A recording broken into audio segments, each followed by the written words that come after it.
मात्र सोचते हैं कि जो हैं वो नेहरू जी हैं, परिवार हैं।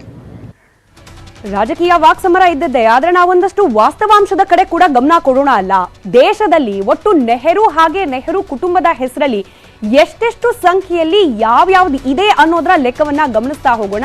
ಅದಾದ ನಂತರದಲ್ಲಿ ಈ ರಾಜಕೀಯ ಕೆಸರೆರಚಾಟಕ್ಕೆ ನಿಜಕ್ಕೂ ಕೂಡ ಅಸಲಿ ಕಾರಣ ಇದೆಯಾ ಇಲ್ವಾ ಅನ್ನೋ ಪ್ರಶ್ನೆಗೆ ಉತ್ತರ ನಿಮ್ಗೆ ಸಿಗುತ್ತೆ. ನಾವು ತೋರಿಸ್ತಾ ಹೋಗ್ತೀವಿ ನೆಹರು ಕುಟುಂಬದ ಹೆಸರಲ್ಲಿ ಇರುವ ಒಟ್ಟು ಪ್ರಮಾಣದ ಕಟ್ಟಡಗಳು ಹಾಗೆ ಪ್ರಶಸ್ತಿಗಳು ಎಷ್ಟು ಸಂಖ್ಯೆಯಲ್ಲಿದೆ ಅಂತ ಹೇಳಿ. 60 ನೆಹರು ಕುಟುಂಬದ ಹೆಸರಲ್ಲಿರೋ ಸ್ಕೀಮ್ಗಳು ಹಾಗೆ ಸಂಸ್ಥೆಗಳ ಹೆಸರುಗಳು ನೆಹರು ಕುಟುಂಬದ ಹೆಸರಲ್ಲೇ ಇರೋದು. ಇನ್ನು 52 ಈ ಸಂಖ್ಯೆ ಸೂಚಿಸ್ತಾ ಇರೋದು ನೆಹರು ಹೆಸರಲ್ಲಿರೋ ಪ್ರತ್ಯೇಕ ಸ್ಕೀಮ್ಗಳ ಹೆಸರು. 52ರಷ್ಟು ಸ್ಕೀಮ್ಗಳು ನೆಹರು ಕುಟುಂಬದವರ ಹೆಸರಿಂದಲೇ ಪ್ರಾರಂಭ ಆಗ್ತಾ ಇದೆ. 28 ಏನ್ ಈ ಸಂಖ್ಯೆ? ನೆಹರು ಕುಟುಂಬದ ಹೆಸರಲ್ಲಿ ನಡೆಯುವಂತಹ ಕ್ರೀಡಾ ಟೂರ್ನಮೆಂಟ್ಗಳು ಹಾಗೆ ಅದಕ್ಕೆ ಸಂಬಂಧಪಟ್ಟ ಟ್ರೋಫಿಗಳು 28. ಮತ್ತೊಮ್ಮೆ ನೆನಪಿಟ್ಕೊಳ್ಳಿ. ಇದರ ಜೊತೆಗೆ 19 ನೆಹರು ಕುಟುಂಬದ ಹೆಸರಲ್ಲೇ ಇರೋ ಸ್ಟೇಡಿಯಂಗಳ ಸಂಖ್ಯೆ. ನೆಹರು ಹಾಗೆ ಅವರ ಕುಟುಂಬಸ್ಥರ ಹೆಸರಲ್ಲಿರೋ ಸ್ಟೇಡಿಯಂಗಳ ಸಂಖ್ಯೆ 19. ಇದರ ಜೊತೆಗೆ ಇಲ್ಲಿಗೆ ನಿಲ್ಲಿಲ್ಲ. ಈ ಲೆಕ್ಕಾಚಾರವನ್ನ ಮುಂದುವರಿಸ್ತಾ ನಾವು ಗಮನಿಸ್ತಾ ಹೋಗೋಣ. ನೆಹರು ಹಾಗೆ ಅವರ ಕುಟುಂಬಸ್ಥರ ಹೆಸರಲ್ಲಿ ಬೇರೆ ಏನೆಲ್ಲ ಕಾಣ್ಲಿಕ್ಕೆ ಸಿಗುತ್ತೆ ನಮ್ಮ ದೇಶದಲ್ಲಿ ಅಂತ ಹೇಳಿ. ನೆಹರು ಕುಟುಂಬದ ಹೆಸರಲ್ಲಿರೋ ಏರ್ಪೋರ್ಟ್ ಹಾಗೆ ಬಂದರುಗಳ ಸಂಖ್ಯೆ ಒಟ್ಟು 5. ದೇಶದ ಬೇರೆ ಬೇರೆ ಭಾಗದಲ್ಲಿ ನಾವು ಗಮನಿಸ್ತಾ ಹೋದಾಗ ನೆಹರು ಪರಿವಾರದ ವ್ಯಕ್ತಿಗಳಿಗೆ ಸಂಬಂಧಪಟ್ಟ ಹೆಸರಿರುವ ಬಂದರು ಹಾಗೆ ಏರ್ಪೋರ್ಟ್ ಇರೋದು 5 ಅಂತ ಹೇಳಿ. ಇನ್ನು ಈ ಲೆಕ್ಕಾಚಾರದ ಮುಂದುವರೆದ ಭಾಗ ನೆಹರು ಕುಟುಂಬದ ಹೆಸರಲ್ಲೇ ಇರುವ ವಿವಿಗಳು ವಿಶ್ವವಿದ್ಯಾಲಯಗಳು ಹಾಗೆ ಶಿಕ್ಷಣ ಸಂಸ್ಥೆಗಳ ಸಂಖ್ಯೆ ಒಟ್ಟು 98. ವಿವಿ ಹಾಗೆ ಶಿಕ್ಷಣ ಸಂಸ್ಥೆಗಳ ಸಂಖ್ಯೆಯನ್ನು ನಾವು ಗಮನಿಸಿದ್ವಿ. ಹಾಗೆ ನೆಹರು ಕುಟುಂಬದ ಹೆಸರಲ್ಲೇ ಇರೋ ಅವಾರ್ಡ್ಗಳು, ಬೇರೆ ಬೇರೆ ಸಂಸ್ಥೆಗಳು ಸರ್ಕಾರದ ಕಡೆಯಿಂದ ಕೊಡಲಾಗುವ ಅವಾರ್ಡ್ಗಳ ಸಂಖ್ಯೆ ಒಟ್ಟು 51.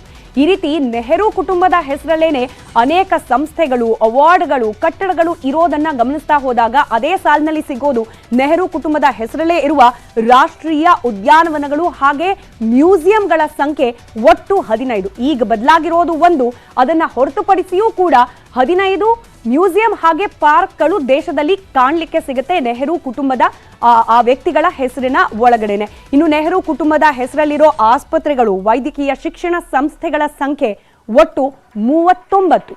ರಾಜಕೀಯ ಕೆಸರೆರಚಾಟ ನಡೀತಲೇ ಇದೆ. ಮರುನಾಮಕರಣ ಆಗಬೇಕು ಅನ್ನೋ ವಾದ ಒಂದ್ ಕಡೆ, ಮಾಡ್ತಿರೋದು ಯಾಕೆ ಅನ್ನೋ ಪ್ರತಿವಾದ ಮತ್ತೊಂದ್ ಕಡೆ. ಇದರ ನಡುವೆ ಮತ್ತೊಂದು ಸಂಖ್ಯೆಯನ್ನು ಕೂಡ ಗಮನಿಸ್ಬಿಡೋಣ. ನೆಹರು ಕುಟುಂಬದ ಹೆಸರಲ್ಲಿರೋ ರಸ್ತೆಗಳು, ಕಟ್ಟಡಗಳು, ಇದರ ಅಂಕಿ ಸಂಖ್ಯೆಯನ್ನ ಲೆಕ್ಕ ಹಾಕಿದಾಗ ನಮಗ್ ಸಿಗೋ ನಂಬರ್ 74 ರಸ್ತೆ ಹಾಗೆ ಕಟ್ಟಡಗಳಿಗೆ ಹೆಸರಿರೋದು ನೆಹರು ಕುಟುಂಬಸ್ಥರಿಗೆ ಸಂಬಂಧಪಟ್ಟಂತಹ ವ್ಯಕ್ತಿಗಳಿಗೇನೆ. ಈಗ ಬದಲಾಗಿರೋ ಒಂದಕ್ಕೇನೆ ರಾಜಕೀಯ ಕೆಸರೆರಚಾಟ. ಉಳಿದ ಅಂಕಿ ಸಂಖ್ಯೆ ನಾವು ಗಮನಿಸಿದ್ವಿ.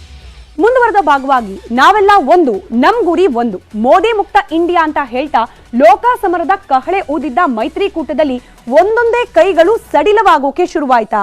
ದೆಹಲಿಯಲ್ಲಿ ಆಪ್, ಮಹಾರಾಷ್ಟ್ರದಲ್ಲಿ ಪವರ್ ಪಾಲಿಟಿಕ್ಸ್ ಲೆಕ್ಕಾಚಾರಗಳನ್ನ ಕಂಡಾಗ ಈ ಅನುಮಾನ ಬಲಗೊಳ್ತಾ ಇದೆ.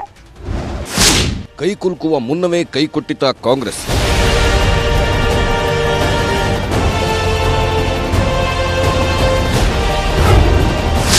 ಇಂಡಿಯಾ ಮೈತ್ರಿಯಲ್ಲಿರುವ ಆಪ್ ಕಥೆ ಏನು?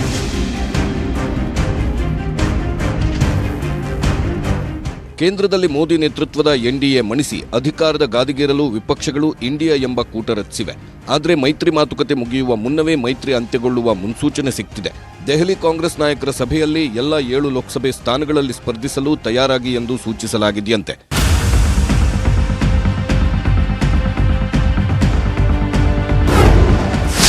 ದೆಹಲಿಯ ಎಲ್ಲ 7 ಲೋಕಸಭೆ ಕ್ಷೇತ್ರಗಳನ್ನು ಗೆಲ್ಲಬೇಕು. ಅದಕ್ಕಾಗಿ ತಯಾರಿ ಆರಂಭಿಸಬೇಕು. ಎಎಪಿ ಜೊತೆ ಮೈತ್ರಿಯಾದರೆ ಭ್ರಷ್ಟಾಚಾರ ಆರೋಪದ ಪರಿಣಾಮ ಬೀರುತ್ತೆ. ಆಗ ಕಾಂಗ್ರೆಸ್ ಗೆಲ್ಲುವ ಸಾಧ್ಯತೆ ಕಡಿಮೆಯಾಗುತ್ತೆ ಎಂದು ಕಾಂಗ್ರೆಸ್ ನಾಯಕರಿಗೆ ರಾಹುಲ್ ಗಾಂಧಿ ಹೇಳಿದ್ದಾರಂತೆ.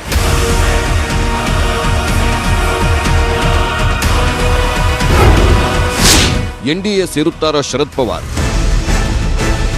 ಎನ್ಸಿಪಿ ಒಡೆದು ಎನ್ಡಿಎ ಜೊತೆ ಸೇರಿ ಮಹಾರಾಷ್ಟ್ರ ಡಿಸಿಎಂ ಆಗಿರೋ ಅಜಿತ್ ಪವಾರ್ ಹೊಸ ತಂತ್ರ ಹೆಣೆಯುತ್ತಿದ್ದಾರೆ. ಇಂಡಿಯಾ ಕೂಟದ ಪ್ರಬಲ ನಾಯಕ ಶರದ್ ಪವಾರ್ರನ್ನೇ ಎನ್ಡಿಎದತ್ತ ಕರೆತರಲು ಚರ್ಚೆ ನಡೆದಿದೆಯಂತೆ. ಆದರೆ ಯಾವುದೇ ಚರ್ಚೆ ನಡೆದಿಲ್ಲ ಎಂದು ಶರದ್ ಪವಾರ್ ಹೇಳಿದ್ದಾರೆ.